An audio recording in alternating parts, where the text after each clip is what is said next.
Muchas gracias, señor presidente. Quiero iniciar también mi intervención aportando las condolencias al señor Llanet en nombre del Grupo Socialista. En segundo lugar, una felicitación, antes que ninguna otra cosa, una felicitación al secretario de Estado por la liberación de los asturianos Concepción Marlasca y Ángel Sánchez, secuestrados en Colombia. Quiero que traslade esta felicitación a las fuerzas y cuerpos de seguridad españolas y colombianas que participaron en una brillante operación y, por tanto, trasladarle sin nuestras felicitaciones como grupo al propio Ministerio. Darle la bienvenida en esta su casa. Yo incluso esperaba que usted hubiera venido antes porque aquí tiene que encontrarse muy cómodo. Sabe que estaremos encantados de tenerlo aquí cuantas veces quiera. Y decirle que me interesó mucho su intervención porque constato muchas coincidencias. Mire, lo que pasa que sabe que hay un refrán español que para esto es muy ilustrativo. Una cosa es predicar y otra cosa es dar trigo.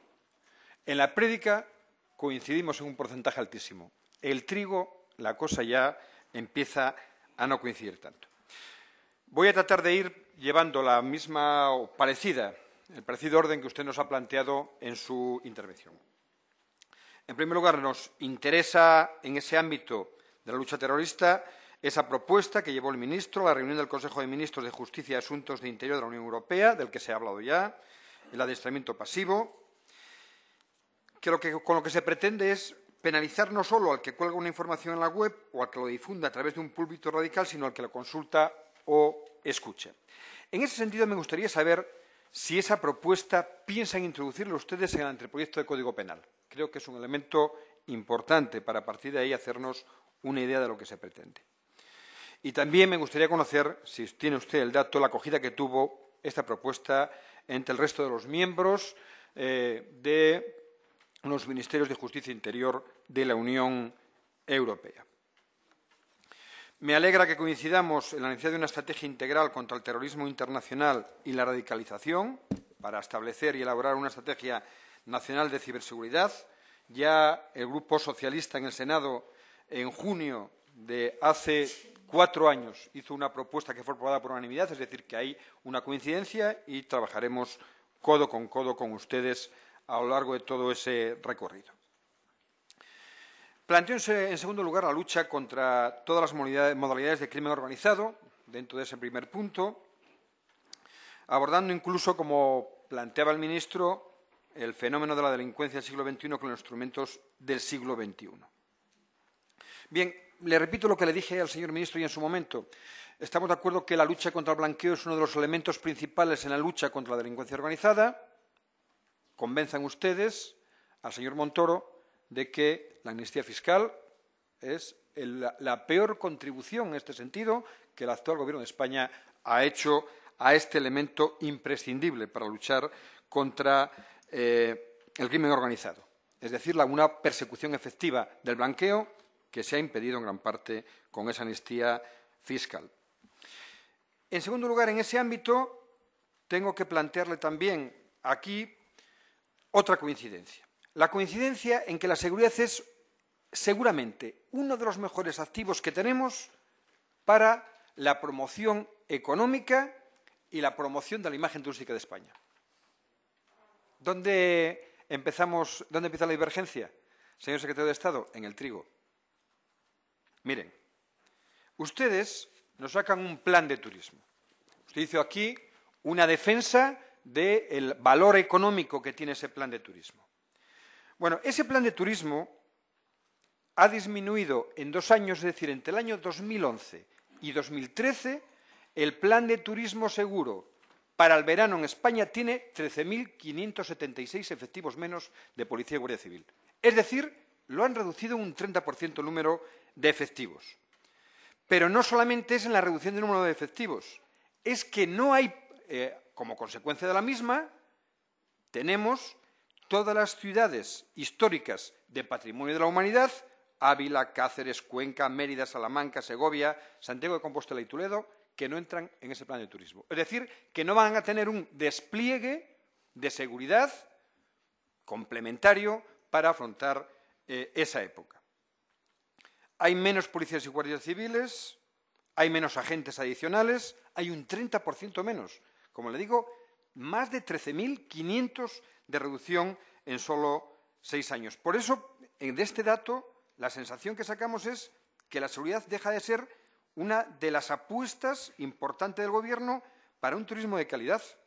Y yo sé que, por eso le decía, coincidimos en la prédica, pero solamente con el trigo que se da, realmente un Gobierno demuestra la prioridad que pone en sus políticas en determinados aspectos y en esta, siento decírselo, no la han puesto. Mi compañero de comisión, Sebastián Franquis, y además también portavoz de Turismo, y yo mismo estamos muy preocupados con este tema y ya le anuncio que estableceremos diferentes iniciativas al respecto. Hay una parte que a usted le corresponde también en su trabajo, que sé que además trata de hacerlo con la mayor eficacia, que es la coordinación entre Guardia Civil y Policía. Y, bueno, algunos, tanto en su coordinación como en su despliegue, algunos problemas tenemos.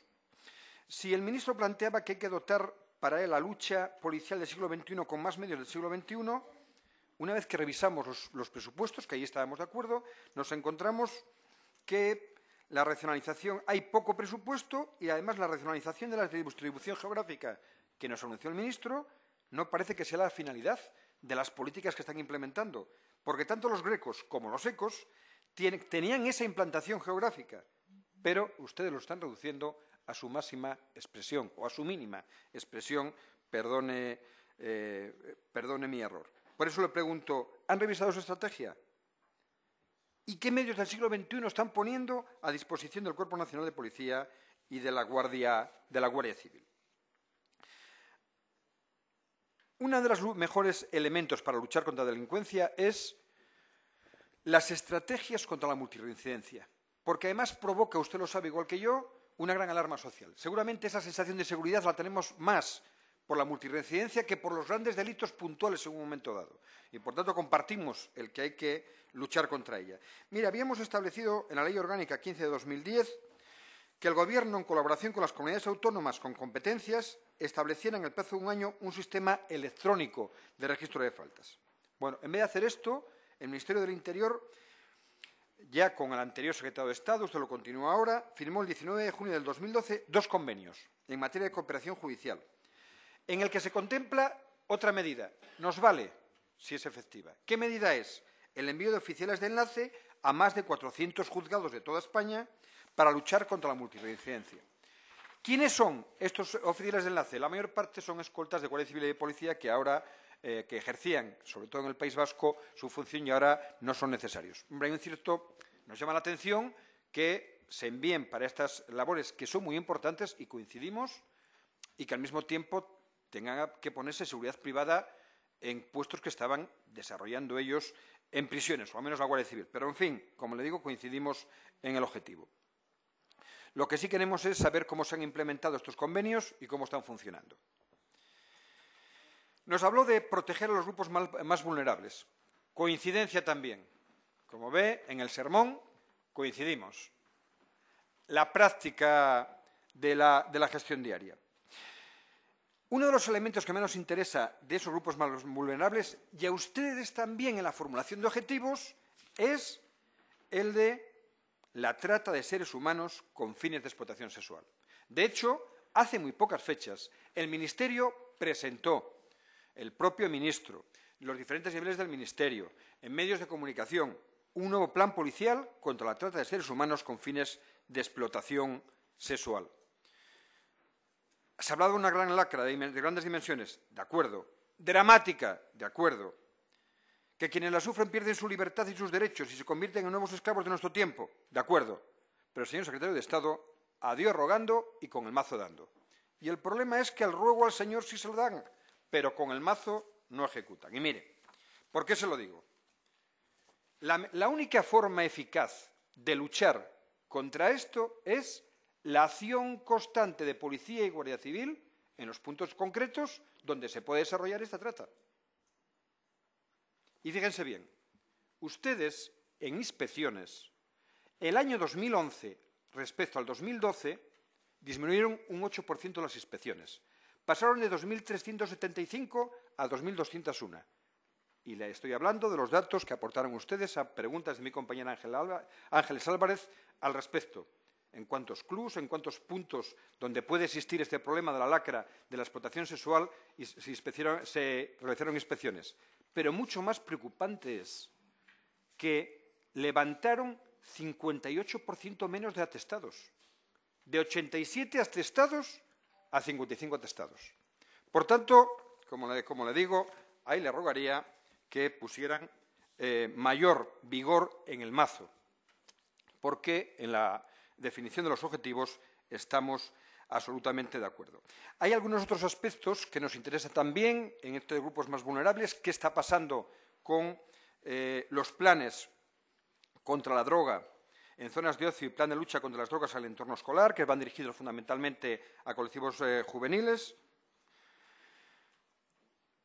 Me gustaría también que nos dijera cómo están funcionando el Observatorio de la Mujer en las Fuerzas y Cuerpos de Seguridad del Estado, creado por resolución de 25 de abril de 2007. Estamos muy preocupados porque, a pesar de la lucha contra la violencia doméstica, que sé que están tratando de impulsar, sin embargo, tenemos, en cuanto a número de mujeres fallecidas, un alto número que indica que algo hay que cambiar.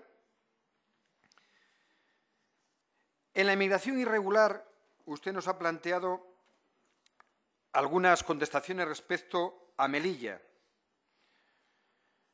Y fíjese bien, aquí no solamente es lo que le indicaba yo antes, la predicar y el trigo, es que según se esté sentado en una parte y en otra, es completamente diferente el mensaje. Alguno de sus altos cargos que ocupó el puesto de portavoz desde la oposición respecto a Melilla, no le quiero ni leer lo que decía en esta misma comisión hace 4 años, le daría vergüenza. Y fíjese bien, en este aspecto tengo que recordarle que en los últimos meses se han reiterado los asaltos a la valla de Melilla, que esa valla el Gobierno socialista la había reforzado con 28 millones de euros, sabiendo que cuando las mafias se unen con la desesperación de las personas es muy difícil, efectivamente, la seguridad. Los entendemos en este sentido. El huir de la miseria es una fuerza terrible para hacer frente. Muchas gracias, señor presidente. Es muy difícil. Pero es que, aparte de este tema, ustedes han tenido un último incidente de una cadena. Y el último incidente ha sido la entrada de la patrullera de gendarmes marroquíes en el puerto de Melilla, en la madrugada del martes al miércoles de la semana antepasada. Lo que el Gobierno considera, el Gobierno no lo considera ni siquiera un incidente grave. El subsecretario del Ministerio de Interior, en una muestra de ignorancia inexcusable, llegó a afirmar que las buenas relaciones que existen entre las autoridades marroquíes y las españolas fue la razón para que la embarcación entrara en aguas de Melilla. Y acabo. El mismo delegado de Gobierno llegó entonces a afirmar que era una cuestión normal. La misma persona, con un Gobierno socialista en España y con un delegado socialista en Melilla, ¿sabe lo que dijo? Ante uno de los asaltos de la valla, que era una auténtica invasión marroquí en toda regla. El mismo al que le parece absolutamente insignificante que ejerzan actuaciones policiales una policía extranjera en territorio español. Si hubiera pasado esto gobernando el Grupo Socialista, imagínense este mismo delegado de Gobierno lo que hubiera llegado a decir. Acabo, para ser riguroso con la petición del presidente, y acabo indicándole que en este aspecto, sabe usted que tenemos coincidencias importantes en aspecto de la lucha antiterrorista, que estamos muy interesados en hablar con ustedes para llegar a un acuerdo en la ley de seguridad privada, aunque tenemos barreras infranqueables, pero estamos interesados en hablar. Que hay elementos de cooperación que estoy seguro que vamos a encontrar caminos comunes porque coincidimos exactamente en lo que es la definición del problema y cuáles deben ser las soluciones. Pero tenemos también mucho interés en que en el trigo, en concreto en los granos, vayamos empezando a tener mayores coincidencias. Muchísimas gracias, señor secretario de Estado.